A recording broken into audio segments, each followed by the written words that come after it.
মিজানের পাল্লার মধ্যে সবচেয়ে ওজন, সবচেয়ে ভারী হবে হুসনুল খুলুক, উত্তম চরিত্র।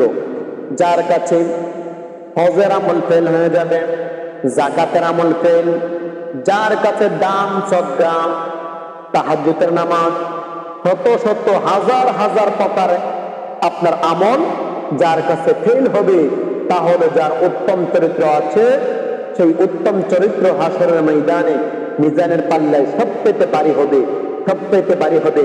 কথাগুলো আমার নয়, রাসূল পাক সাল্লাল্লাহু তাআলা আলাইহি ওয়াসাল্লামের হাদিস আমি আপনাদেরকে শোনাচ্ছি।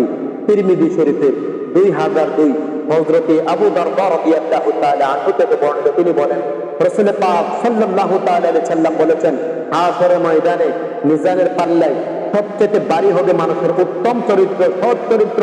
এই কথাগুলো আবু দাউদ শরীফের 4799 নম্বর হাদিসের মধ্যে আসছে।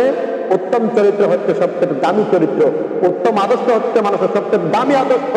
এই জন্য আপনার ইবাদত বন্দেগীর চাইতে সবচেয়ে মূল্যবান যে জিনিসটা হচ্ছে উত্তম চরিত্র। আল্লাহ পাক রব্বুল আলামিন